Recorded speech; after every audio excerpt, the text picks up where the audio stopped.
Hey there, goblins. Welcome to Goblin Salvage Rights. My name's Robert, I'm Erik. and today we're going to be talking about animal companions. That's right, your favorite game-breaking addition to Pathfinder 2nd Edition. Little furry friends. Little furry friends that we get to bring with us. And they bring us extra action economy. Yes. That's why we keep them around and don't eat them. And HP. Yeah. They soak damage. Do we not always eat them? Can we eat like our shitty animal companions in favor of gaining more powerful animal companions later down the road? There are construct companions, but we're getting ahead of ourselves. First, we want to thank our lovely patrons for helping us make the show. Without you, we would be poorer. And you would be poorer as well, because we have a wealth of things. Poverty for everyone. Poverty for everyone. It's communism. Yeah, seriously. You guys help to keep us going, not just in your amazing contributions, but also just like you talk to us and give us feedback. Super valuable. And we just dropped a new Patreon video, which we do once a month. And this one goes into what are the Goblin Salvage Rights. Yes. So if you are not a patron, there's one way to find out what the actual Goblin Salvage Rights are. Mm-hmm. Mug a patron or come join them. We begin talking about the deep lore. The actual deep lore. Next 3 months is basically going to be all deep lore. Deep lore. We're in. Right. Yeah. That kind of deep lore. It's American Sign Language for deep lore. If you're a patron, you can also pop into the Discord and join the patron-only section in our Discord where you get to have like special access to us. We tell you what we're working on. I post updates, behind-the-scenes stuff like that. So if you want to get in on that, goodness. Yep, you can shit on Robert all day long. Oh, yeah, and you're legally allowed to shit on me verbally.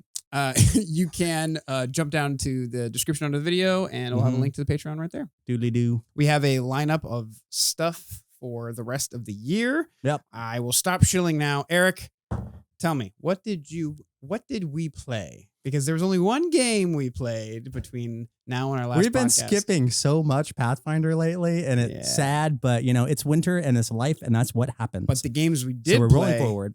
Yeah, we're mine. I ran a game. I did not get to play a game, but I did get to run, and that keeps me happy. You actually ran Edgewatch twice. I ran Edgewatch podcast. Really? I think so. Wow. Okay. I'm pretty sure I haven't been able. My character. I'm pretty sure Dregrid died before, and we did the episode right after. I could be wrong. Okay. Nah, you're probably right. So what are we doing this last episode of Edgewatch? We're still in downtime. Yeah. I mean, downtime takes a long time if you're not treating it as a board game. So I like to say, hey everybody, what kind of your downtime activities do you want to do? What do you want to get done in that 7 to 14 day period? And I like to craft little scenes around them because I'm not really big on like, oh, okay, you roll to see if you earn some income. Yay. I want to have like a 15, 20 minute scene around it, bring some NPCs in, get everybody's little acting sleeves rolled up. Absolutely. And when you have 5 players around the table, that does take time. So we did part 2 of downtime. I think there's going to be 2 or 3, and then we get back into the actual AP book volumes. So we're introducing your new character. So you are no longer a hobgoblin. Dregrid is perished. Genius. Erik is doing this really interesting, like 5 stages of grief thing with each of the characters going to a different funeral. Mm-hmm. And in the middle of it, Dregrid's ghost is basically like influencing their dream sequences. Yeah, not literally, but it's sort of like people are thinking about Dregrid. He's always on their minds because we just lost our brethren. One of our brothers has died in battle trying to save us. And hunting. Yeah, exactly. And in addition, in this most recent game, I introduced my new halfling. Yep. Tenebris. Yeah. So Tenebris is a halfling psychic. Mm-hmm. And I designed the character around the rest of the party. So this time I've made a character who's specifically designed to make everyone else at the table as cool as possible. Yep. We have a rogue. We have a champion, not a paladin, a champion. Actually, I think they are a paladin champion. And we have a monk as well as a sorcerer. So I thought, how cool would it be if I made the rogue crit every single time he attacked? Yep. So basically, it's an aid another character. The whole reason I picked halfling was because they have a selection of feats that are silly when it comes to aid another. And on top of that, aid another got buffed recently. So aid another checks are now DC 10 base, which means that I'm going to be critting on my aid another checks all the time, which means I'm going to be giving a plus 4 circumstance bonus on top of the status bonuses that I can hand out via spells and other abilities. So my goal is to be handing out like +6 status bonuses to the rogue. So what I'm hearing you say is you built this character to make me go back to monster school to learn how to run these monsters right. Well, you ran them pretty good apparently because you fucking killed me. So I think you're doing just fine in monster school. You get an A. I found the guy with the fewest hit points and I picked on him. Exactly. That wasn't too difficult. Yeah.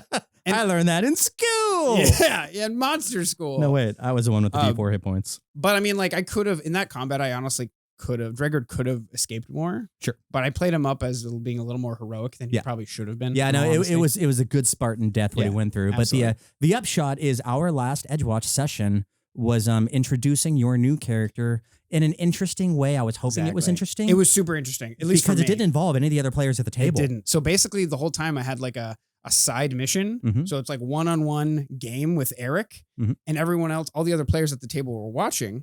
And, you know, the players got to see background that I had. Your character in action, your thought process before you were taking actions. You were talking out loud. Exactly. But none of the player characters in game have ever met Tenebris before that we know of. Right. And we'll clearly go into that in the future. Yeah. But I really wanted to, because, you know, we've been playing for like 2.5, 3 books, 2 books, where you guys were a tight unit and you can't trust anybody because there's a lot of betrayal out there.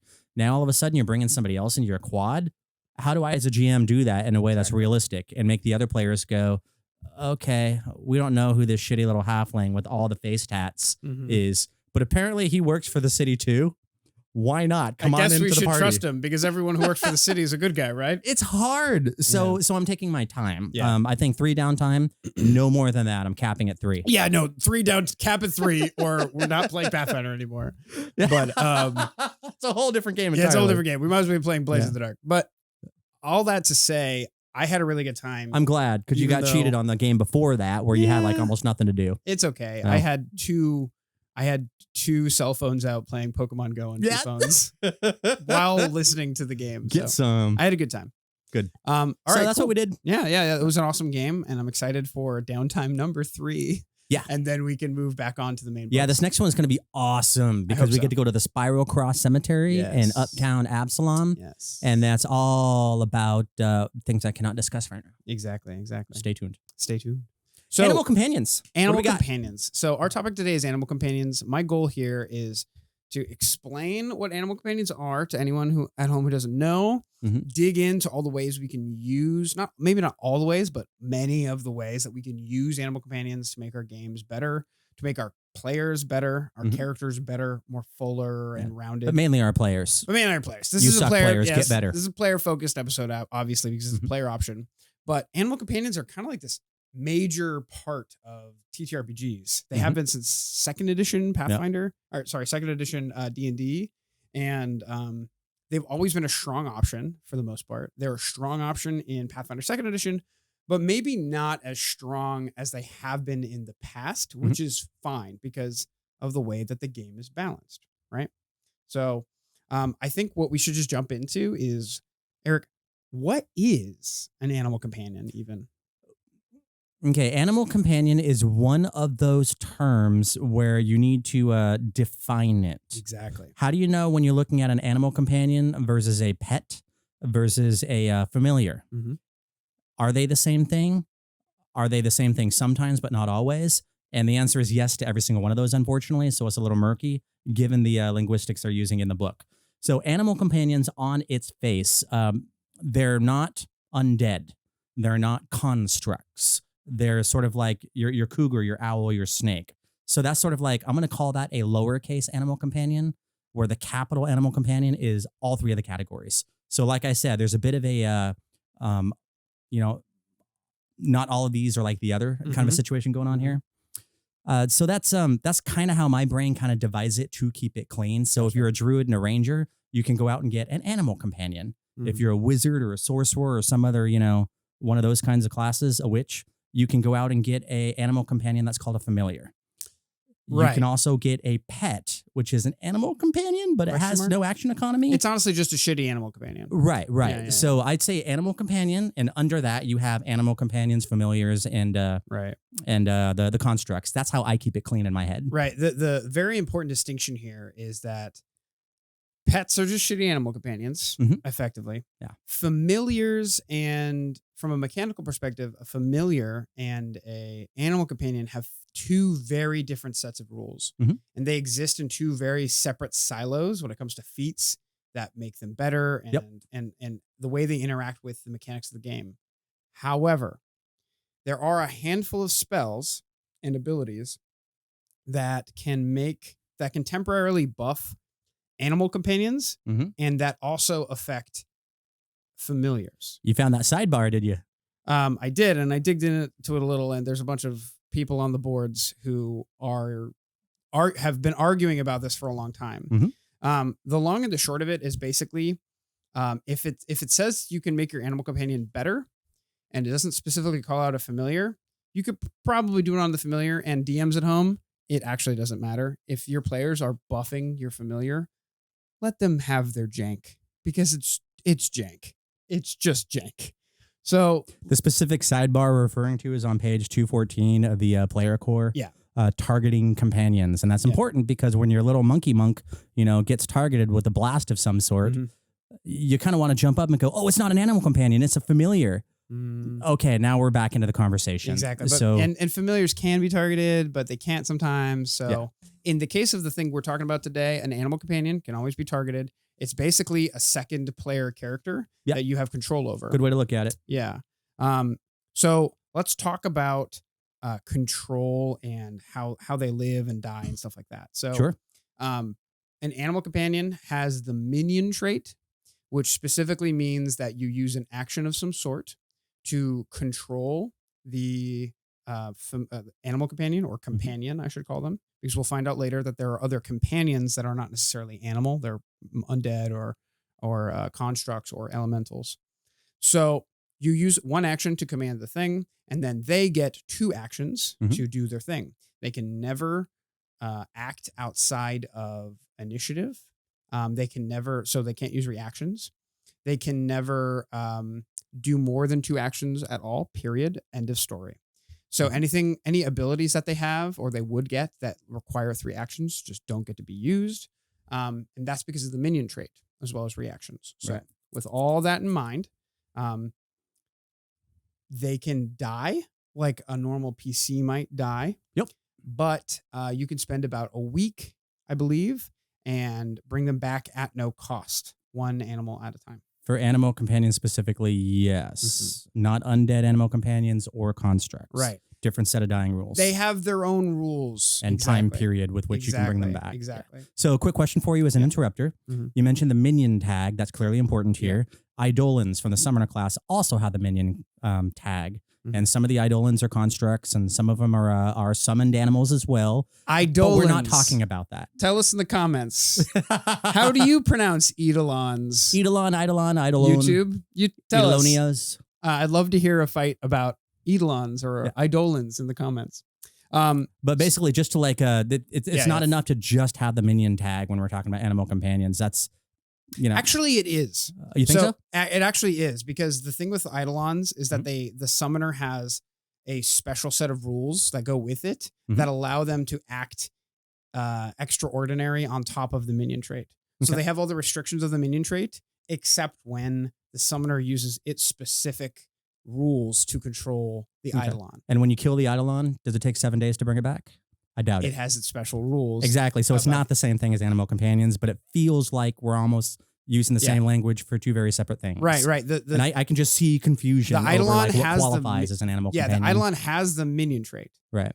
But that's the only similarity between that and an animal companion. Not all minions are animal companions. So blah, blah, blah. I want to be very clear here. An animal companion is granted to you by a feat. A feat. One feat. There are we'll talk about some stuff in the future here where you get a companion that might be undead, or a companion that might be mechanical in nature, like a construct, and they act as if they were a regular animal companion with caveats that are detailed in those feats specifically. Yeah. So they all fall under this category of companion, if you will, or animal companion for, the regular vernacular. So Eidolons, I kind of wrote down summoner ? Later on in the notes. But I'm glad we went over that now. Yeah. Eidolons have their own rules. Separate thing. Yeah. They get actions weird. They share HP with the player character. Totally different. Yeah. Summoners, you get your own fucking podcast one day. And I they have will. strong opinions about You got how strong opinions about everything. Yeah, it's true. But I have especially strong opinions about how they designed the summoner in this version of the game. So, normally animals, but they can also be undead, constructs, and elementals introduced in the That's right, Rage of Elements. Rage of Elements book. That's cool for your little flaming otters out there. And they're pretty powerful. The elemental animal companions are pretty powerful. Mm-hmm. So we can get into that at the end of the podcast. And we will. So Eric, that's what an animal companion is. Mm-hmm. Do you have any other notes you want to throw in there before we move on to the next section about how to get one? Not really. I don't feel like we fully defined our terms, but I think we got close enough that we can have the conversation. What other definitions do you want to have? Just like what is and what is not an animal companion. And that's kind of it. Because there's like there's the animal companion that you get as a druid or as a ranger. I understand that, without having to read the book. I get that because I've watched Lord of the Rings. I've watched Star Wars. R2-D2 is an animal companion. He's a construct. I've seen this. I recognize the shape of it. Right. But why isn't an Eidolon an animal companion? It's got the tags. It's a critter. It's associated. It's not an animal companion because it's not granted to you by the animal companion feat. And that's really what it comes down to. So when I say I feel like we've defined our terms well enough. It's the idea of you get the feat to get the thing. That's our lowest common denominator that we work from. So I'm happy with that. Okay. Yeah. Cool. So get the feat, move forward, you get the critter. Yeah. That's it. Anything else that goes above and beyond that is its own special category. Basically. Using the same words to talk about different things, and that drives me batshit in this hobby. They did their best, I think, to compartmentalize these things while also keeping a lot of the vernacular like familiar. To use a term phrase. Get it? Familiar. You get credit for that one. But from first edition Pathfinder, but I totally agree that there's just some vernacular that if they change, people would throw tomatoes at the wall about. But it would be a useful change as far as like parlance goes. I want one word for every different thing, but that's neither here nor there. So how do we get an animal companion, Eric? Well, you go to school and study to be a druid. It's true. It's true. Or a ranger. Or a champion? Or a champion. You can study to be a champion. Or a champion? That's weird. So those are the three big classes. You could go to inventor school. You can go to inventor school. Yeah, there's always inventor. that. The Clockwork Cathedral in Absalom churns out a lot of these non-Eidolon summoning things. So there's basically two major ways to get an animal companion. There is your main class and there is an archetype. There was at the beginning of Pathfinder, I want to say for at least a year or two, there was no archetype besides Druid and Ranger that would allow you to get access to an animal companion. But fairly quickly, introduced in the second book series. The character guide, right? No, it introduced in the second book series. The one with the circus, actually. Extinction Curse? Extinction Curse. Book 1 of Extinction Curse actually introduced an archetype called Animal Trainer, which I completely spaced that one. Allows you to get an animal companion that you can train and also gives you a bunch of cool feats to make it like dance monkey dance and stuff like that. I mean, it makes sense thinking back on it. Exactly. Did that come out before or after the character guide? Because like the Beastmaster. I'm going to wager that it came out before the character guide just because I have strong memories of being frustrated about not having access to a Beastmaster, but having access to this. Okay. But if I'm wrong, goblins at home, somebody will let us know. Let me know, please. I would love a little history lesson on that. Yeah, or join the Patreon and shit on Robert while you're doing it. Exactly. So as far as classes go, Druid and Ranger. Yep. You're going to see going across all of these character options that the Druid is the bestest boy. And that kind of makes sense. I mean, I hate it, but it makes sense. A very close contender. if not a better contender, Mhm. if you want to call them apples to apples, is the Inventor. The Inventor's Construct Companion is really powerful, Mhm. and they get it at the same time as a Druid, but they have abilities that make them different enough for me to not really want to compare them so much. Yeah, and if you're a GM and you just don't like the idea of having R2D2 flying around your D&D game, it's uncommon, isn't it? Yeah. Yeah, you can just say it's sorry, it's class is uncommon. No bueno. Yep. Yeah, exactly. So Druids will be getting all of their cool class features for making their animal companions better 2 levels earlier than Yeah, it's like level 4, everyone isn't else. it? It's level 4 instead of level 6 for mature, and that we'll see this pattern go on for the rest of the game. Yeah. So important thing to certain keep in mind. classes get things earlier than other classes that get the same thing, and this just again the Druids are all about like being a furry. Exactly. Yes. The Druids are all about being a furry. Yeah. So Druid sets the bar for pretty much the best animal companion you could have at any given level. And then Ranger sets the bar for pretty much like everyone else. Right. Actually. You get a mature animal companion. We'll talk about what that is here in a minute. You get that at level 6 instead of 4. And you get access to an animal companion, I believe, at level 1, if not level 2. I'm pretty sure it's level 1, though, with your first level feat.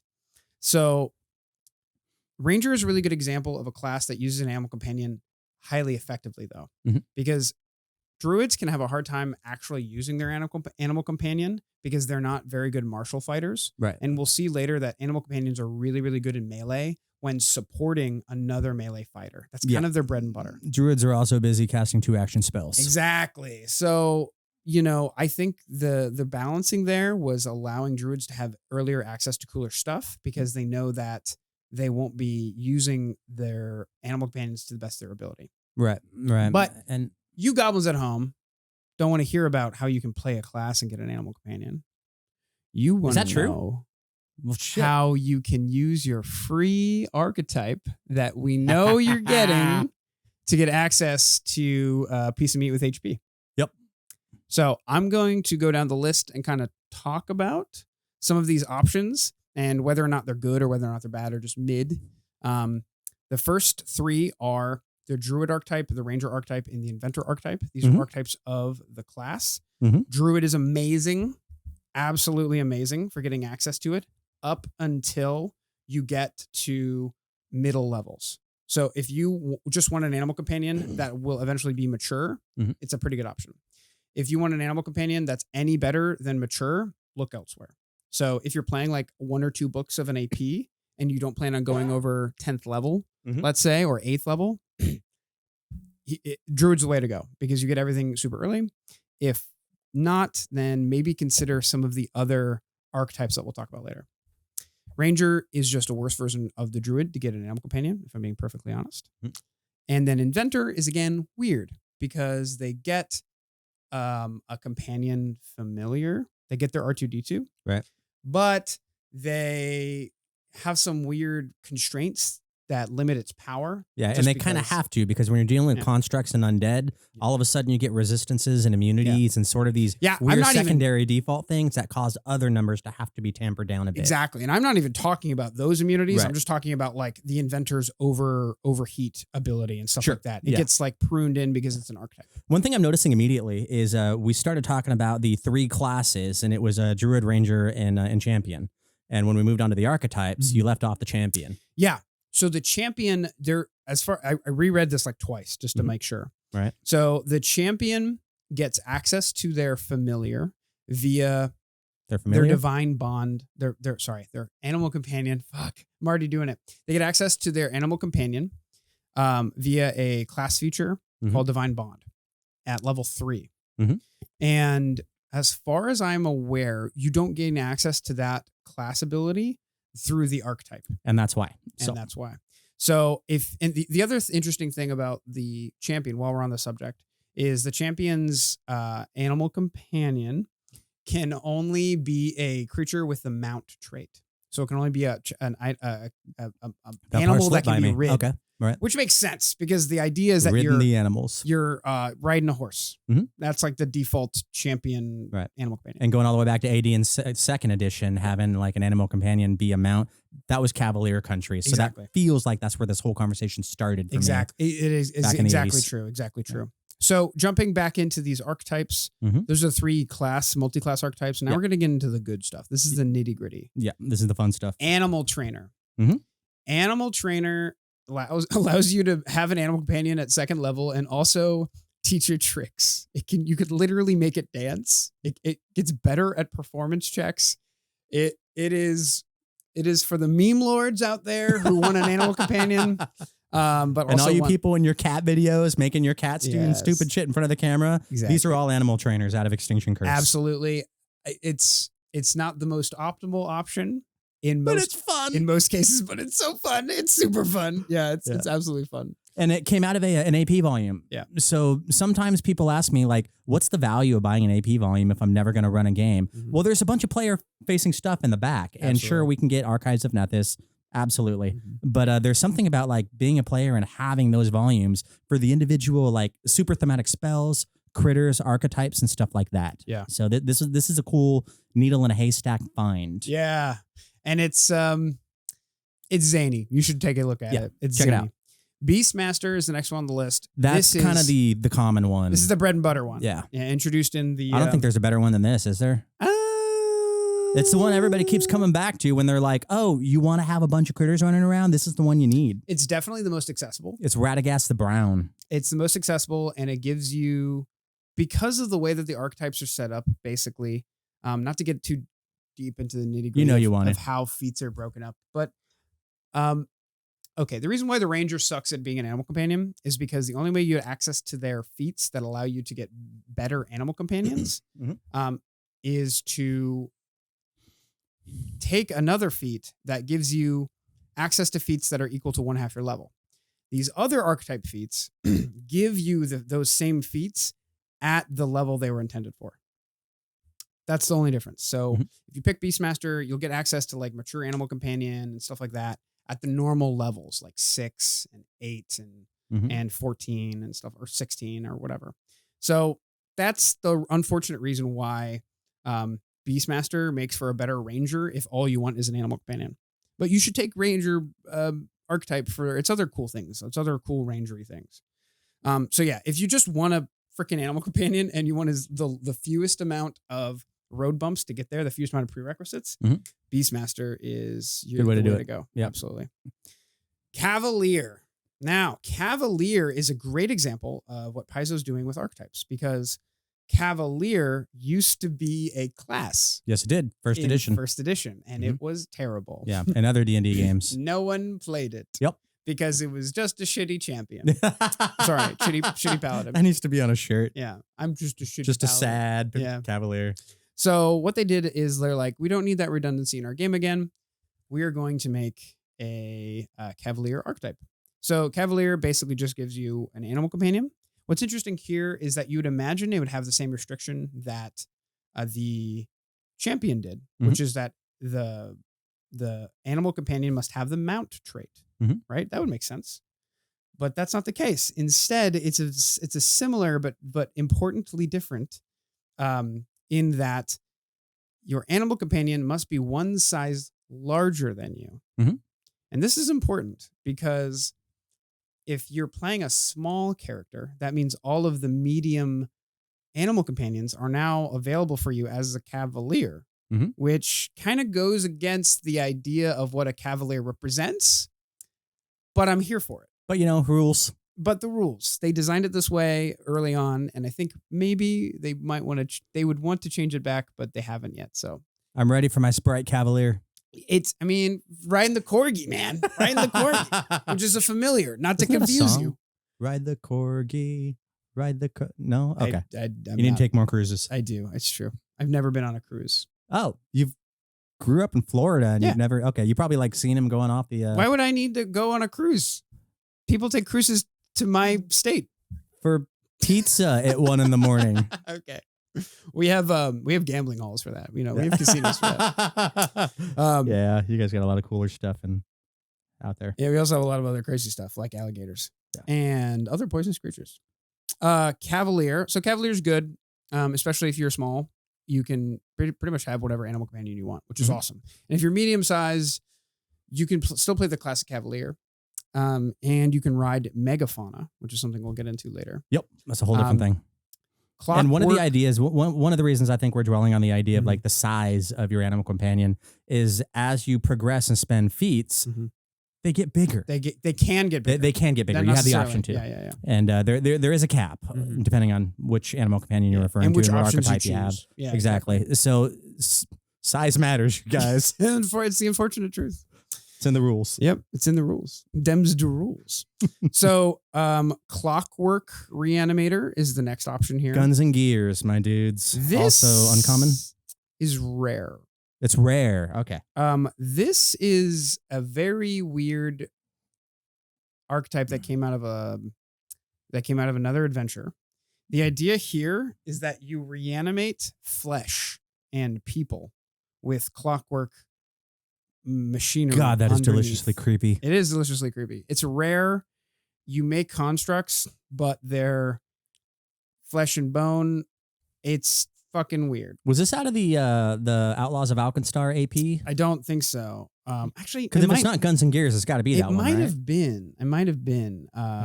Clockwork Reanimator. I believe, regardless of wherever it's from, it's rare. So you guys better call your GM and make sure that it's cool. It's from Pathfinder 180, The Smoking Gun. I guarantee that's what it is. It's from the Yeah, so let me just read the description right here. It's crazy. You have unlocked the secret connections between necromancy and clockwork locomotion, giving you the unholy power to reanimate corpses. These minions shuffle forth with the mindless motions of the unliving and are little more than puppets under your control. So at the first level dedication feat, you get a prototype construct companion as if you were an inventor, with caveats, obviously. But it's like in the shape of a person with machine under it. What could go wrong? What could go wrong? So it's super cool and interesting. And I highly recommend you try it out because it's a wild take on this trope. I don't know why, but I'm just picturing like some necromancer skinning a donkey and draping the skin over a bicycle. Call me Don Quixote, motherfucker. Yeah. Go find us some windmills. Órale. So, next up is the Mammoth Lord. Mammoth Lord also came out of an AP volume. Also out of an AP volume. This is an interesting one because it allows you to get access to megafauna. So literally riding a mammoth. Woolly mammoths. But there's a bunch of other megafauna that are included, like rhinos and stuff like that you could ride. The rhino is baller in melee. Yeah. So that's an option. Definitely check. It's uncommon, so definitely okay it with your GM. And just keep in mind that generally speaking with animal companions, you really need to be careful about size because squeezing will be an issue. Yeah. If it gets too big and you're playing in a dungeon with like 10-foot wide walls, you will run into squeezing issues way too much. So it can generally be recommended in a dungeon heavy campaign. You start off with the smallest animal companion you could find, and then you go the nimble route, making it small and compact like a another person if you plan on like using it in a dungeon. I can see some people going, man, I love the idea of a mammoth lord giving me this access to a megafauna. I always flower. Right. But I don't want to deal with Land of the Lost. I don't want to deal with dinosaurs. I don't want to deal with like ice ages and woolly mammoths and shit like that. Well, can you take like the that particular archetype to gain that and create like the Nazguls in Lord of the Rings flying those giant dragons around? That's kind of like mega fauna. So like reskinning in order to match the stuff we watch. You know, these Godzilla type movies. I know there's a kaiju, but basically people riding great big steeds. Yes. So it doesn't have to look like Captain Caveman is what I'm trying to get at. You can take that rule set to get that access to that mega fauna animal companion and still make it look like you climbed out of Lord of the Rings or something like that. Absolutely. Alternatively, you can just have a regular animal companion, I think. But there aren't there aren't mechanics to make them bigger per se, while Sure. also balancing them out. Right. They're mega. Yeah, but they're mega. It's just like if you want to take it for the idea of writing big stuff, Mhm. then I think you and your GM could probably cook something up pretty easily. Yeah. But in the meantime, there is the Drake, which is an animal companion you can take. You better believe it. I Yeah, got my eyeballs the Drake on that animal companion. It's actually bad, believe it or not. That makes me sad. It's fun, so Mhm. that's cool. And you made me question my reality because I was like, wait a minute, Drake Rider, isn't that a archetype? But if I just checked, and it's actually Drake is just an animal companion you can get. Yes. Yeah. Um, I'm showing Riding Drake on page 209 Yep, here. Riding Drake. Uncommon and dragon. So Yes. there's a lot of there's tags. Keep an eye on your tags, Mhm, because when you see absolutely. uncommon tags, there's a reason it's uncommon. Yeah. Not everyone can ride a Drake. No. It needs to be a core part of your game. And again, that's going to be one of those animal companions you definitely don't want to be bringing with you, like Yeah. in a dungeon with tight hallways. So just Mhm. keep that in mind. Something else to keep in mind is, remember what the flourish tag used to mean? Flourish means you can only use it once per round. Yeah, and you had to use it in the beginning. You couldn't do a flourish action as like your second or third action. Really? Before remastered. It was a big deal with the fighters because Everyone the forgot stride it? and strike one had flourish on it, and we were like, fuck, if you don't use it right away, you just can't. Yeah. You either had to start the battle with it, the fight with it, or it was the first one in the round. It was something like that. Gotcha. A lot of these animal companions had the flourish tag on it. Mhm. So that how animal companions literally function differently in remastered versus prior to remastered. Yeah, that's true. Based on how those tags work. Absolutely. Read your tags. Yeah, read your tags. The last archetype way to get a hold of an animal companion is not even an animal. It's an undead. It's the undead master that gives you access to undead companions. Mm-hmm. This Is this was- Book of the Dead territory? This is Book of the Dead, one of my favorite books, Yep. baby. This is the only like canon way for you to get access to like the only raw way for you to get access to undead companions. Right. Having a cleric not be able to get access to undead companions is kind of lame sauce. It's jank. Yep. But I may have looked over something. If there's a way to do it raw, just through the cleric, please let me know in the comments. I would love to know that. Yeah. Otherwise, we're just gonna do it anyways. I did some digging around. I didn't see anything, but maybe I was wrong. I probably am wrong.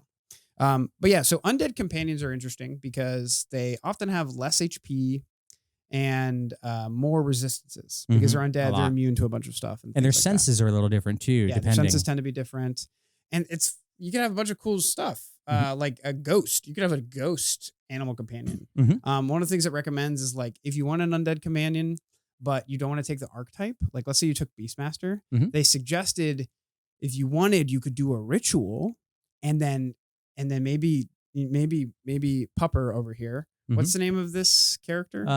It's something super Gaelic, like Gwenwaver, or something like that. Okay, well, It's 87 letters and they're all consonants. Well, the famous Dro who shall remain Drama nameless. Elf. Drama Elf. Drama Elf has a panther, and that panther would if this panther died, the book suggests if you want an undead companion, but you don't want to take this yucky undead master archetype, you can cast a spell, a ritual, and raise the panther back from the dead, making it an undead version of that. And then that can prance around as your animal. Yeah, companion. and you can zipper its skin off and drape it over a bicycle. that too, with a different archetype. I'm just trying to point out the fact that you can have an undead companion raw with a regular archetype, but it comes with major caveats, and you won't end up being able to get like a skeleton or some of the more interesting undead animal companions. But you get your critter back. Those are all the ways that I was able to find to get an animal companion. Those are your options. These archetypes As of today. And they're probably going to make a million more. But as of today, the classes, Druid, Ranger, Champion, Inventor, not the Summoner. It's a different thing. And then archetypes, Druid archetype, Ranger archetype, but don't take them because the Animal Trainer, Beastmaster, Cavalier, Clockwork, Reanimator, Mammoth Lord, and Undead Master often are better for the level, especially after levels like 7 and 8.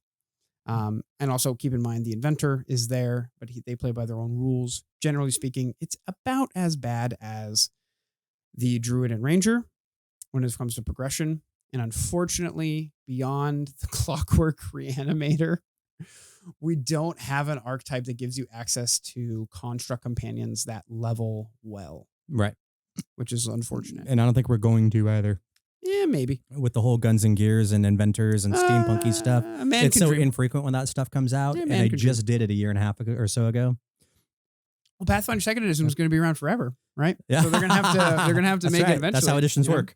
One of the things that I'm curious about is, for this conversation, is in a couple of months, How the Wild is coming out. Yeah. And it's going to be a very, nature-focused push on some of these books. It's probably going to change a lot. It's probably going to change a lot. I don't know. I'm wondering. Yeah. So, yeah, that's kind of what I meant. Like, as of now, all these things are true because in, I don't know, about 3 months, it might not be. Yeah. Yeah, but if we stop making videos about topics based on the books that are going to come in the future, we're never making a video. That's right.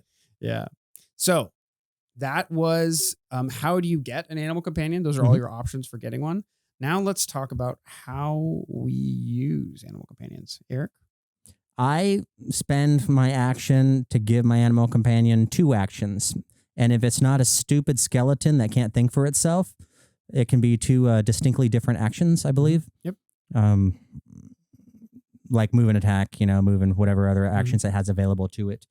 Depending on the, what would you call this? Like you have a bird animal companion. It's not a type of bird. It's just a bird category. And then you can kind of like diversify flavor it from there. However you want. And like the bird example here has a jaw attack, a talon attack. There's a flyby 2 action attack. Which is a support benefit or an advanced maneuver? Yeah. So it's action economy. You didn't answer my question. I was actually ignoring you. Okay. Nice. No, go ahead and ask your question. I was going to say the flyby attack, is that an advanced maneuver or a support benefit? So animal companions. There's a support benefit, an advanced maneuver, and underneath that is the flyby attack. Right. So it's either neither or that's interesting. Wrapped up in one of the other 2, and I just can't see it right away. Yeah, I think it might be wrapped up in one of the 2. So animal companions right out of the gate get their 2 actions, like you said. And right out of the gate, they also get their support benefit, which instead of attacking, they can use an action to do the support benefit. Yeah. And that often means that they don't actually deal any damage that turn, but they give you extra damage or extra debuffs when you eventually hit them, the target of their support benefit in combat.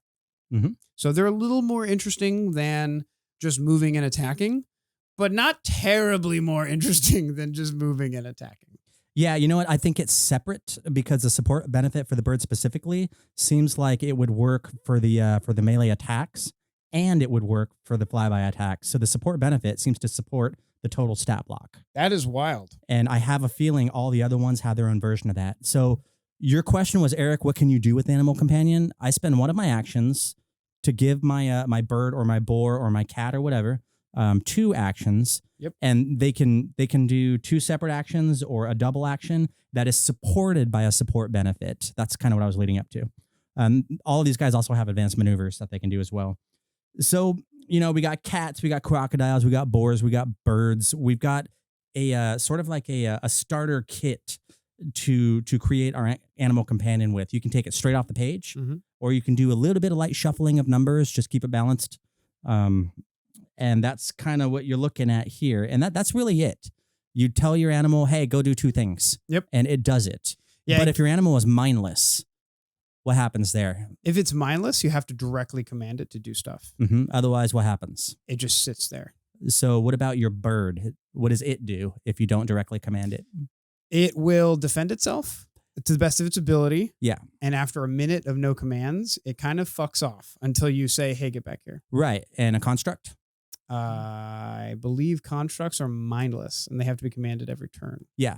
So depending on what kind of animal companion you have, you got to be aware of where it is and what your action economy is going to enable it to do or not do, and where it's going to be on the battlefield as a result, because there's area of effect spells going on everywhere. These creatures can be targeted. And while I'm selfishly trying to hoard my 3 action economy for myself and do things and be awesome, I might have just, fucked my animal companion by not getting it out of the way or have it not do something. You do get a 4th action. And you get the 4th action. If you think about it, Yeah. You are expanding your action economy by letting your animal companion move and act, but at the same time, you're splitting your actions. Especially if you have a 2 action spell you want to cast, you're done if you have to command your animal companion. Yeah.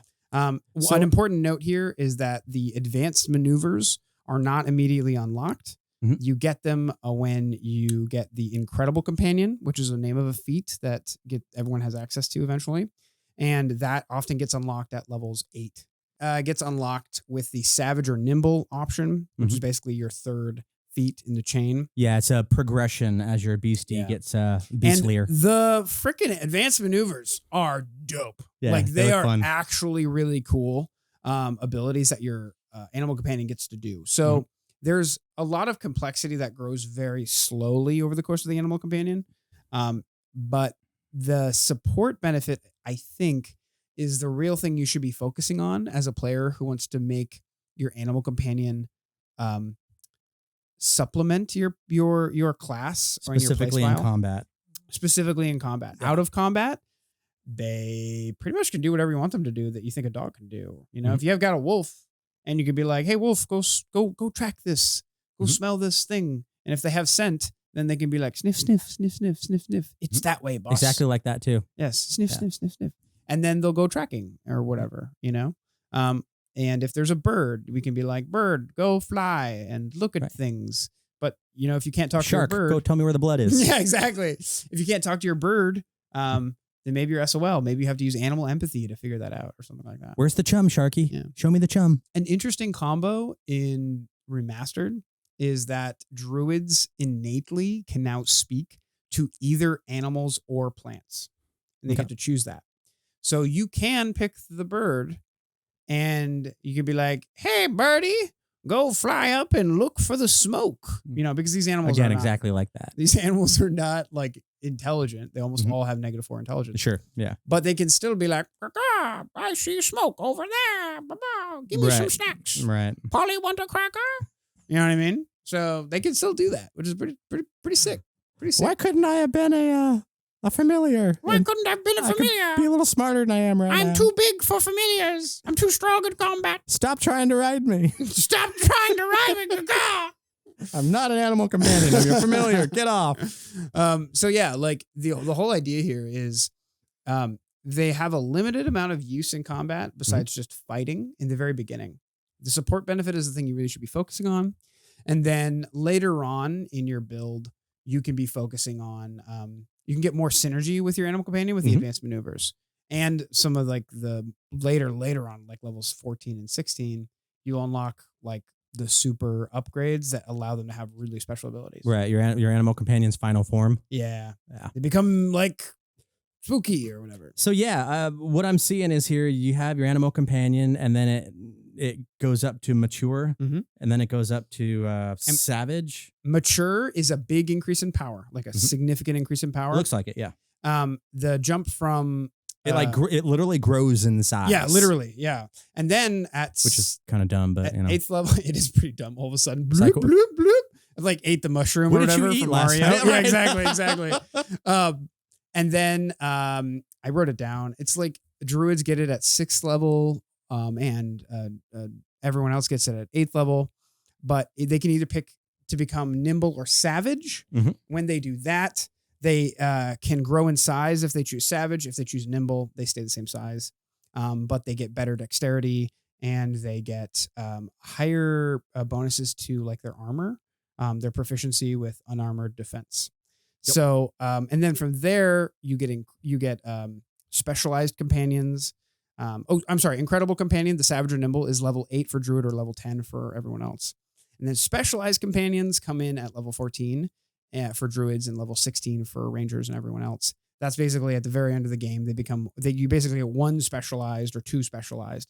And that's when they get turbo buffed and they get really fancy abilities. Yeah. But there's this huge gulf in power. Yeah. From levels 8-10 to 14-16, where your animal companion doesn't get that much stronger. And it's important to keep that in mind. Yeah, and that last level you mentioned, the specialized animal companion, it's like all the other the tiers that you get to before that, these are like bullet pointed adjustments to what you already have. But once you reach that specialized, you get those too, but then you get an unlock, a very Yes. specific ability that your dude can do that's really I good. really wish they would have given this earlier, like, because this is interesting. Mhm. Specialized is truly interesting. Yeah, and I don't play 14th level games. Exactly. So it's like I'm never going to get to use this Yeah. unless I start with an AP at like 15th level. 1% of Pathfinder players have ever had a specialized animal companion. And that's a shame because this. I wonder if there's a way we can dumb this down. There might be the danger you run into is giving too much power to animal companions and Mhm. making them in line with an actual player in power, Mhm. which is pretty dangerous. That's Well, why. how else are we going to exterminate the human race and then have the new animal race kind of That's a take good point. control? That's a good point. I didn't think of that. I didn't Just think saying, of that. just It's true. saying. It's true. I mean, I watched a lot of bed knobs and broomsticks when I was a kid. What? Ninja Bed Boo? knobs and broomsticks? Yeah, go watch it. What? Oh, It's you worth can't it. leave me hanging like that. All It's a right. Disney movie. Angela okay, Lansbury is a gotcha. witch, and they were like talking animals. They were uplifted, Gotcha. and one of them was a lion with a crown, and they played a lot of soccer. Okay. Yeah, it's goofy as fuck, and All it's right. amazing. Okay. That's your homework. I'll go Before try. next I'll go episode, you check got it to out. watch I'll go that check one it out. soccer scene in Bed Knobs and Broomsticks. Roger, it probably Dodger. takes 5 minutes. Awesome. So you if it wasn't clear before, in order to get these upgrades, you take certain feats at different levels. Mature is level 4 for druids and level 6 for everyone else. Mm-hmm. That mature is a huge bump in power. Like I said, I can't Yeah. state that enough. That's a huge bump in power. And then savage or nimble at 8 or 10 is also a huge bump in power. And then from there, specialized at 14 and 16. A significant bump in power, but everything's so strong at that point that I feel like it actually gets kind of marginalized. Sure. Yeah, and you're still stuck with your action economy. Exactly.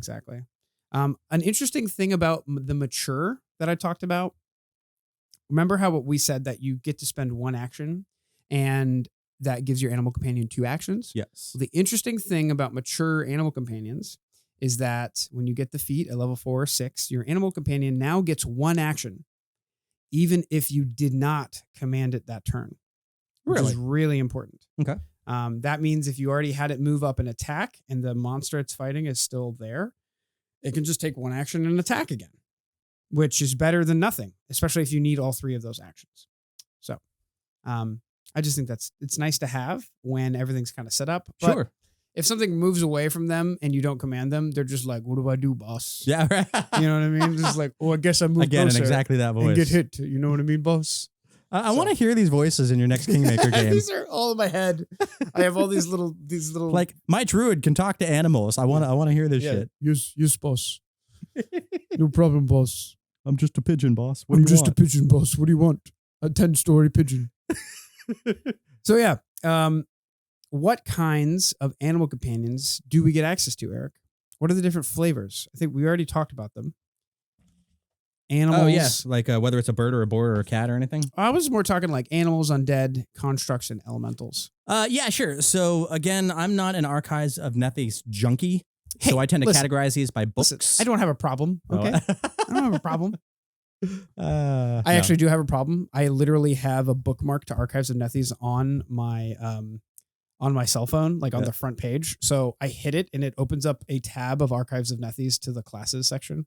Nerd. It's pretty bad. It's pretty bad. So yeah, let's see. Where's the freaking page in Guns and Gears? Mhm. It's You're talking about our inventor. I want to talk boy? about R2D2. Yeah. Tell us about R2D2 and how he's actually a companion. I didn't really think about how, like, if you think about the story of Star Wars, it's the story of inventors and creating like droids that are actually the only way the universe is held together. You know, they do all the shit work, the janitorial stuff. And in the case of R2 and C-3PO, they're basically animal companions. So the inventor gets to have a construct. And once we find this page, we'll be able to actually throw numbers at you. So tell me, what's your flavor take on the construct, Eric? My flavor take? Yeah, what's your flavver take? Because I'm not sure what that question means. Well, besides R2D2, like what other construct animal companions do you have available for me? As far as like what movies or comics or anything I've ever seen? Oh, Jesus. Wow, I'm totally on the spot now. I'm sure there's a million video games. Mass Effect. Was there one in Mass Effect somewhere? Probably. So like in Shadowrun, I only played you have Mass Effect riggers, 3. and riggers kind of they have remote control drones and shit like totally. that, right? So you can just totally animatrize one of those transformers. There's a Robots bunch of in disguise. yeah, GoBots, Transformers. Take your pick there. Like mechanical versions of Pokemon. Mm-hmm. I can totally see that being a thing. Absolutely. Hey, you found the page. I see the word explode and I'm happy. So, yeah, they're basically little robots that kind of behave like animals would, but they have, they have resistances and shit, right? Because they're metal and, sometimes they don't think unless you program them to. That's about as far as I got on that. One of the interesting takeaways from Construct's companions from the inventor is that they have +3 strength and +3 dexterity, which means they're actually really strong in combat. Do I remember that they're capped at that as well? Like you can't enhance it above that? Oh, you totally can. You can? Oh, Okay. yeah. Oh, yeah. Oh, yeah. Yeah. They get good. One of these different types of animal companions was capped at 3, and I thought it was them. Yeah, no, they get access to like mature and stuff like that later. But because the inventor is weird, they also get cool additions to their body. They can become amphibious and stuff like that. So instead of having like multiple different kinds of animal companions, the constructs basically have a chassis that's blank. And then using the inventor's abilities, you can plug in different other chassis. Like you can make them amphibious, or you can add like things like manual dexterity and give them little hands and stuff like that. So it's kind of like you're building a little robot of your own. Sure. And based on the environment, you want them to dig, you want them to climb, you want them to fly, you want them to run, that sort of thing. Yeah, and the other thing I forgot to mention clearly is when you're dealing with death and dying rules for animal companions, and you start talking about robots and undead things. In the case of these constructs, you go below 0 hit points and then you're broken. Yeah. You go below 0 again and you're broken. If it happens a third time, it's destroyed. And the interesting thing about that was this has to happen within a 10-minute period of time. If 11 minutes go by, that third one isn't destroyed. Yeah. It's just broken again. So that's, not all of our combats go for 10 minutes or longer, but it is a thing to consider when you're trying to just like do that survival horror thing where you're just trying to last and run out the clock to keep your construct going. Yeah. I think the undead one, does that have a similar thing, 10 rounds, or is it just under zero, and then destroyed? I'm pretty sure it's under zero, destroyed, or maybe even worse than that. I think maybe once it hits 0 the first time it gets destroyed. I'm not totally familiar with those specific undead rules because I've never run an undead thing. But the cool thing about those two in particular is if they do get destroyed, you can fix them after a day. You don't have to wait a full week like you would an actual animal animal companion. And it makes sense, especially given the context of the inventor, because when you pick the construct as your like invention, it is the core of your class. It's where all of your abilities go. Right. And it makes sense as to why, you're not like, you don't have an animal companion and you're a full caster. You know what I mean? You're not like this amazingly powerful being and you have an animal companion. You're pretty much just like Joe Schmo with little gizmos and maybe a gun or something. And then you have your battle bot. I should have said that right there in the description. One of my favorite examples of constructs in pop culture is an anime you've never heard of, I'm sure. I'm shocked. Called Metabots. Metabots? It's an anime I grew up with. Why do they look like Teletubbies? It's just a pixelated. It's the 90s, man. All right, look. So the premise of Metabots, if you go to the bottom, are those snail antennae? Yeah, they have little snail antennae. They're the bad guys. Can't you tell? They're wearing black and they have a zippered hoodie. They're the bad guys. They're all bad guys. They're in an anime. It's exactly. So the guy in the center, the yellow and white one, that's like the protagonist's Metabot. The idea here is that there are these robots that you can buy from the store and then customize with parts. And you put this little chip in them, which is literally their soul. And you fight them. So they're like, imagine kids with like robots that they can fight each other with, but the robots have like fucking guns and they just like shoot each other or punch each other in big anime style fights. If I ever do play an inventor, which will happen one day, I'm probably gonna play a character from this anime just to ham it up as much as possible. Oh Because god. I loved this anime growing up, and they had video games, and the video games were so good. Nostalgia's strong. It's so real. strong. It's so strong. I've got a note in here that I don't quite remember what I meant by it, but it was regarding the constructs and how let's see, they can only benefit from a speed bonus, and I think there was something about the animal handling. Not animal handling, but the animal companions, whether it was undead or construct or living and breathing, where there are certain buffs you can give it, and then you're limited on the types and the numbers you can, depending on which of those three it was. And I remember the speed being the important one for construct. Gotcha. Is that ringing a bell? That doesn't ring any bells to me. We are going to do a small pod on this, like a short one, and that's when we're going to like dial in the numbers and we'll have all the visuals and shit like that. So it'll be better to put together. Yeah, my goal here for this podcast is just kind of give you the overview of constructs and what you can do with them. Not constructs, but animal companions.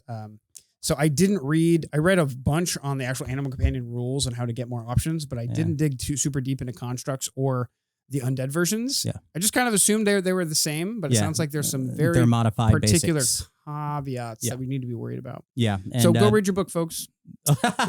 Yeah, this is kind of like a first look for me kind of a thing because, long pod. Undead companions typically have slightly lower statistics than normal. Lower stats compensate for immunity. Exactly. And they're undead. They have a bunch of immunities. That's why they get to be cooler. And again, you only get access to them through like one fucking archetype. So at the end of the day, if it fits in your game, run an undead companion. If it doesn't, for the love of God, do not shoehorn an undead companion into your normal PC game, because that is like, I love my special snowflakes out there. I love you so much. I love my players who want to play, the super weird stuff, but you got to read the room sometimes. You got to read the room. Yeah. And if your DM is like, okay, you could pick the undead companion, but everyone is always going to look at you weird, maybe consider the other players at the table. You know what I mean? There's other players at the table? That's my 2 cents. I thought this game was for me. It is for you and everyone else. So finally, I just want to talk about elemental animal companions. Yes, let's. They got introduced in one of my favorite books. I have so many favorite books. Rage of Elements. I did not appreciate that book as much as I do now. Like when it came out, I was like, okay, this is cool. It's a planar thing, whatever. It's a good book. It's a great book. And there's so many options for like every single freaking class in the game to bend the class around the elements in new and interesting ways that are actually impactful. The air elemental is straight up bonkers. Its supportability is pretty meh, but it has like a 60-foot fly speed or something like that right out of the insane. gate. And because it's intelligent, you can like talk what level to it better. Do you get access to this stuff? It's level 2. It's level 2. Okay. Yeah. Just whenever you get an animal companion, if you're a druid, the way it caveat, it's an uncommon, and it basically says these are typically available to druids of that suborder of the elements. So when you pick a druid, you get to pick an order. Generally, you pick animal, but you can also pick a second order at level 2 with a feat, and if you combine those together, you get metal porcupines. You get metal porcupines. You get air elementals. You get earth elementals, metal ones, wood ones, blah, blah, blah. What's the difference between a Trent and a wood elemental, Eric? A Trent is probably a first world creature, and a wood elemental is from the elemental plane of wood. So I think point of origin would be a good place to start that conversation. Definitely. But what do they look like, Eric? They look like wood sporting wood. To me, it's like I can't imagine making a wood elemental. It almost doesn't matter what they look like because you can just it's a fucking tree. Yeah, you can flavor them however you want. It's just to me when I was thinking to myself like wood elemental, it's just going to be wood, right? Like I can see a really pissed off 2x4. Like I didn't choose this shape from fucking oh god, what's the name of that show? I don't even remember. From oh my god, I can whistle the theme song, the intro song to that show. That's how I learned how to whistle. Ed, and Eddie. Ed, and Eddie on Cartoon Network. Yeah, those were the holler in the comments if you're an Ed, and Eddie fan. So yeah, those are the different kinds of companions we have available to us now. Who knows? In the future, we might get more. Mm-hmm. What would be some Out of the Wild's gonna have more. What would be some other cool types of animal companions, like different flavors like that? Well, let's see. If you're playing an aquatic game, so when you have an animal companion, the presumption is it's going to get bigger, right? Because bigger equals power. But what if it went the other way? I'm kind of picturing like a crab animal companion that you can use as a skateboard, like increase its speed. Okay. And you can ride it, because typically, like when you're riding an animal companion, it's supposed to be one size larger. Yeah. Well, what if you just do one size smaller and you fucking stand on it and it carries you? I think that would be rad. That would be rad. So yeah, the size thing I feel like shouldn't be set in stone, or you should be able to flip it and go the other way for flavor. Kick flip your crab familiar. I think like an abomination, like an outer creature of some sort, like not for a druid though. No, not for a druid. It would have to be like a bard animal companion or something that's true. occulty, like a. Yeah, I was going to say which is arcane, aren't they? No, they're occult. They're base occult. Like a thaumaturge having an animal companion. I could totally see that. But yeah, I'd kind of want to keep the occulty critters with the occulty classes. Yeah, absolutely. That's my brain. It would definitely have to have like an archetype, just like the undead master is like an archetype. Exactly, right. It would be like occult summoner or occult binder. Yeah. And we just had the big like occult stretch with the we dark didn't archives. see any of it. So we got Howl of the Wild coming up, which is going to be like fae and animals, probably more animals than fae, or woodland. And then we've got the divine stuff, I think, coming after that. There's the Eastern Tianjia stuff somewhere in the middle of all that. I just don't see us coming back to creepy occulty stuff for at least a year. So I will say there is remember how we talked about specialized and savage and stuff like that? Yeah. There is one option in the occult book to make the animal you already have more occulty. Okay. So I think instead of savage or nimble, you can make it occult. What level did we decide that was? That was like 8 or 10. That's still too high. Yeah, exactly. Oh. Exactly. I want an option. So if anybody in Paizo Land or Designer Land is listening to this, I get the whole, like, if you want to make something beefier and add things to it, but what if I want to go the other way? Yeah. I want a Tyrannosaurus Rex that's good for a challenge rating 1. Maybe he's got like crutches or something. Tiny crutches. Tiny crutches. Why not? I don't know. Why not? You could play a T-Rex at level 1. He's like a medium-sized creature, right? A medium-sized T-Rex? Medium-sized T-Rex. And then when he matures, he's a baby T-Rex. He's growing boy. Little baby T-Rex. And then when he grows up at level 4 or level 6, if you're a ranger or anyone else. I'm a big rower now. He's a big boy. Yeah. And that's part of the megafauna thing. Actually, I think he is megafauna, and I think he starts at large. And then he goes to huge or something like that. I hate the idea of like going to bed and he's a medium-sized creature and then waking up the next morning is large. Silly. I almost wonder if as you transition from tier to tier to tier, it's not the same creature. Like you have a panther when you're what are the tiers? The medium one? You go from young boy to mature. So let's say this is mature and I have this one. What's the next one up? Nimble or savage. A bigger version of this crawls out of the woodwork with extra spines on its back, and it's large instead of medium. Absolutely. And it comes up, and you're like, eats your I old love you, one. boy. You take your old one out to the back, and you're like, look at the rabbits. Bam. And Venner, get him behind the woodshed. Do your thing. Exactly. But yeah, I kind of wonder as you transition from one tier to the next to the next to the next. Swap it out. I mean, what would be a cool thematic fix? What's that? Is actually for the player to have to learn a ritual. Okay. So imagine get the rituals actually used in the game. Exactly. So imagine instead of it just being like bloop bloop bloop, you get access to the rites of savagery or the rites of nimbleness. True rituals. You have to do like a ritual in order to enhance the animal, and it like. You could describe the animal as like going through incredible growing pains over the course of an instant. And then maybe it kind of resents you. That would be rad. But it also kind of likes the power. You know what I mean? At the same time, It's kind of like, oh yeah, this hurts a lot. And you put me through a lot of angst and pain. But also I'm kind of strong now. Yeah. You know what I mean? Like when you get to the other side of that. Yeah. I was picturing like if I were to create an animal companion that was going through all these transitions all the way up through level 20, what would be a fun one to do? And I kind of pictured like at low levels having a medium-sized bat. Can't fly.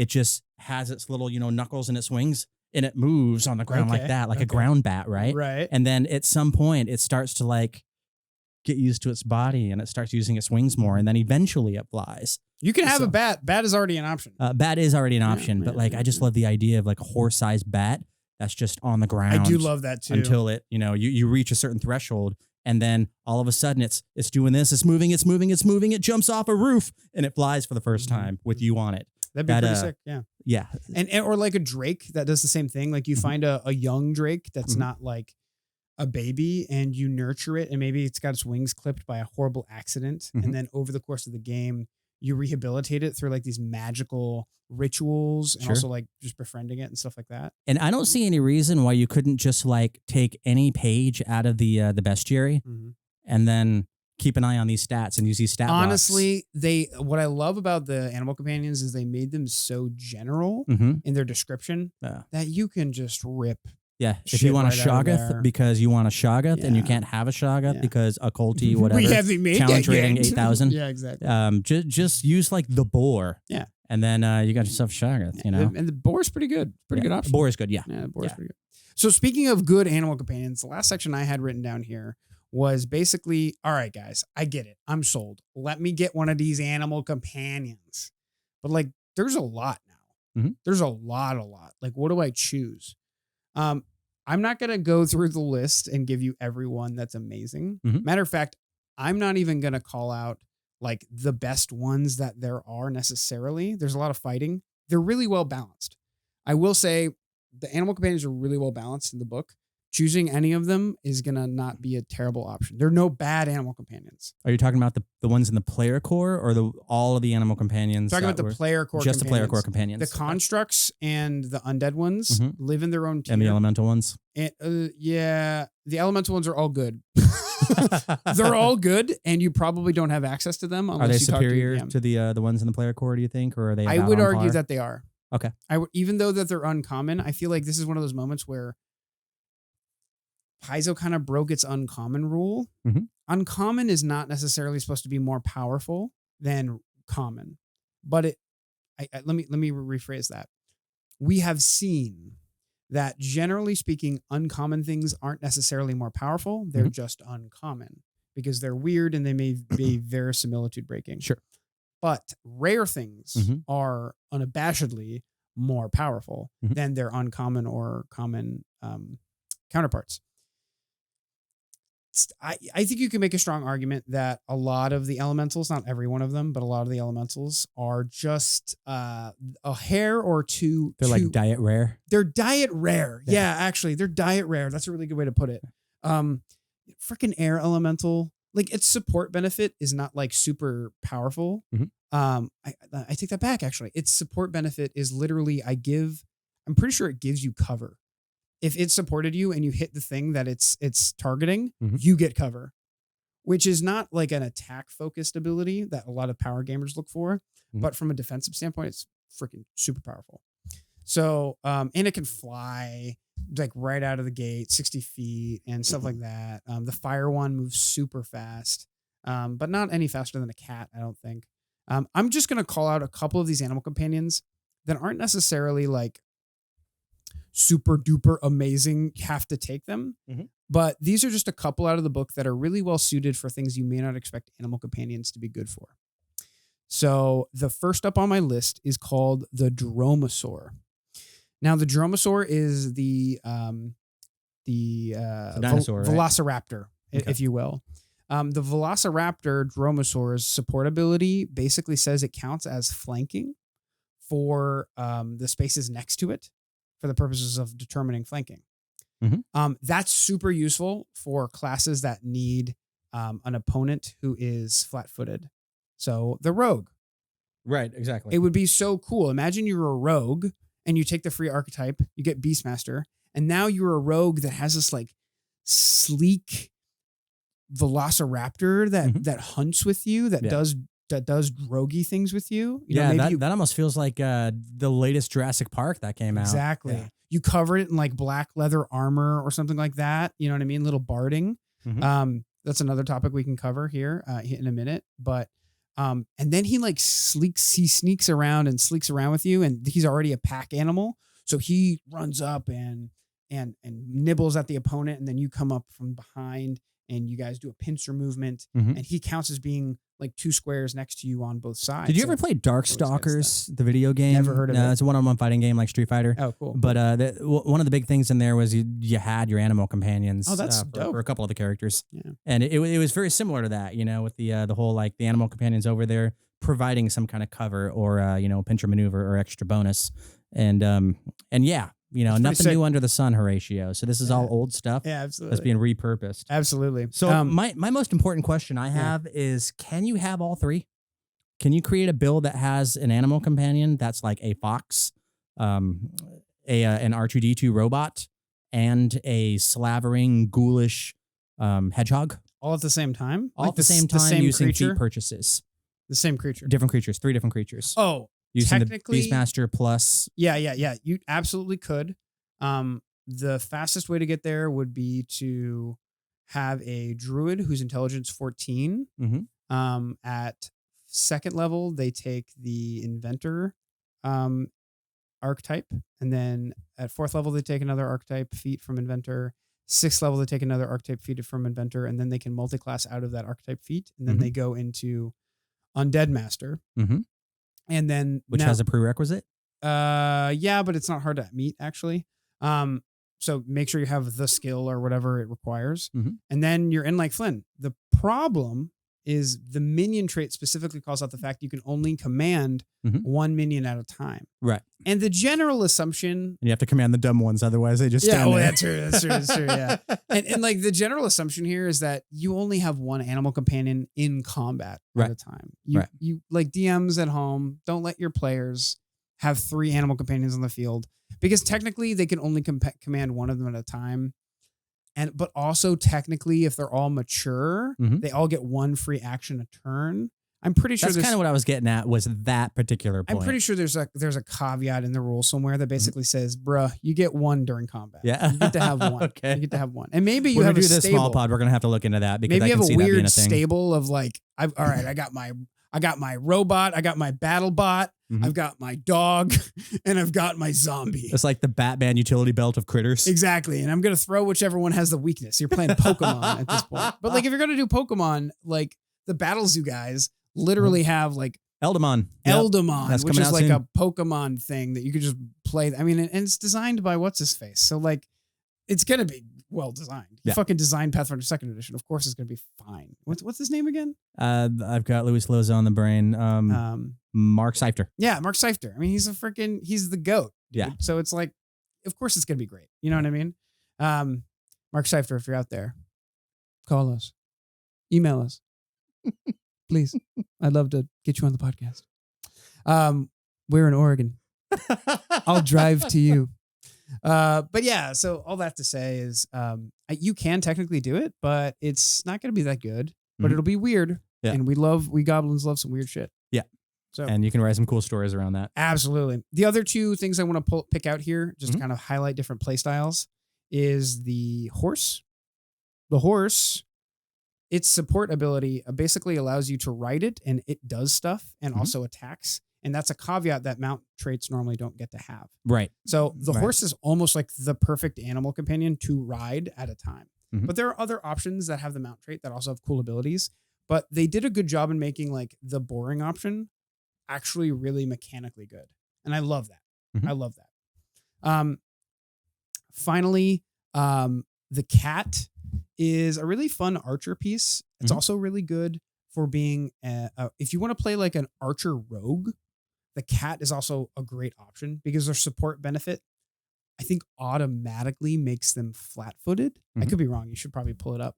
But the cat, I'm pretty sure, makes them automatically. Did I hyperlink it like a good boy? I'm a good boy. Look at this good boy. Support benefit. Your cat throws your enemies off balance when you are creating an opening. Until the start of your next turn, your strikes deal damage to a creature within your cat's reach. Make the target flat-footed until the end of your next turn. So because it's at the end of your next turn, your cat gets close to your opponent. You shoot it with an arrow. It's now flat-footed. And then on your next attack, it's flat-footed, which means your second attack, you get map or whatever. But at the beginning of your next turn, it's still flat-footed to your attacks because the debuff ends at the end of your next turn. So at least your next round's full BAB shot. Sorry, I spoke the old words. Your full multiple attack bonus attack can land with a sneak attack. That's the thing. Like archers that love precision damage, like archer rogues and stuff like that. You know, my partner loves playing archer rogues, and finding ways in this game to make sure that she can like play the things she wants in ways that she likes always stand out to me. Yeah, I can see that. You know, I listened to you, but all I could see in my head was that moment when Battle Cat turns into Battle Cat with the armor. Battle Cat with the armor. And when you go from like mature animal companion to the savage animal companion, you're looking at Battle Cat from He-Man. Another hilarious fucking thing is that you can buy armor. You can buy barding. Barding, yeah. For your animal companion. And what's hilarious to me is that every time your animal companion grows, you have to buy it new armor. Yeah, that makes sense. And then transfer the runes. And it's the runes I was getting at. Yeah, I think that goes back to our conversation about like different types of animal companions. Yeah. What's even funnier is that the build style that is good for barding, because basically you either go big and on strength or you go big on dexterity. Right. Those are basically the two build choices. The one that goes big on strength makes you bigger all the time. So you're constantly having to buy your pet new armor, which is just the biggest pain in the ass. It's like your 9-year-old kid. I just bought you clothes. Exactly. I just bought you shoes, motherfucker. We're gonna cut the toes off and let you grow into them. Go talk to your older brother. Exactly. So that's pretty much all Unless I it's prepped. underwear, because that's weird. I mean, siblings are siblings. Siblings are siblings. I had sisters, so no. Oh, that's fair. I too had sisters, but you know. I know so much more about you now. Yeah, I wonder if those pictures exist on the internet. But yeah, so it's all on the internet. It's all on the internet somewhere. I'm sure you could super hack my mom or something. But yeah, at the end of the day, wearing a dress is not the most embarrassing thing I've ever done in my life. No. Man, I made an awesome hooker one year for Halloween. That's awesome. Yeah, that's awesome. Fishnets all the way up to my eyeballs. Hell yeah. So at the end of the day, animal companions are a really fun addition to your character. They can be a powerful addition to your character, and there are a lot of ways to get your grubby little goblin hands on them. Yeah. But it's always important to keep in mind the other players at the table and how much time your choices add to the play game. Yep. Especially if you're prone to analysis paralysis, don't do this. If you're an AP player, please, for the love of God. Don't do this if there are 6 players at the table and you're already having a hard time moving through rounds of combat. Yeah, it's like when new players decide they want to play a wizard for their first character, and then they have like 12 spells in their book, and I'm like, you haven't read any of them, and we're in the first round of combat, and you don't know what they do. Animal companions are the same way because they have their own stat blocks. Yeah. It's be mindful, and if you need help, ask for it. Absolutely. I wanna have a shark, but I don't know how it works. Robert, can you show me how to do this so I don't irritate everybody at the table? Ask me in the comments. Do it. I will help you build your shark. Please ask me in the comments. I'm more than happy to respond to those. So I want to build that crab skateboard concept. We're gonna build a crab skateboard like a kineticist with a crab animal companion. Crab goblin druid. Yeah. Riding crab skateboard. Yeah. It's going to be a thing. Kick flips off his own kind. And then at some point, the crab is going to like gain the fly ability and it'll be a hoverboard. Oh, that would be sick as fuck. And Kineticist is going to be in there somewhere. So it's going to be a rollicking we're going to shoehorn time. Kineticist in there as much as we can. Yeah. And it'll be an undead crab. It would be an undead crab. I had this epiphany recently talking about Kineticist. This is my only true tangent for this podcast. Uh-huh. We haven't gone on any hard tangents yet. I've got one hard tangent for you. Okay. Give me your hard tangent. I recently realized that the kineticist gets access to the wood kineticist gets access to an impulse that allows them to cast a first level spell called Protector Tree. Okay. Have you heard of this spell before? I have not. One of my favorite spells. It creates a tree in like a 5-foot square, and that tree protects other people around it and stuff like that. And it like blocks and stuff like that. So basically the tree is just like, it's Groot. It's jumping in front of the president for you the whole time. But what's I'm seeing like the wavy thing on the car lots. Exactly. And then he's like, no. So, but what's funny is Protector Tree specifically states that if it didn't die in combat, it is now just a normal tree.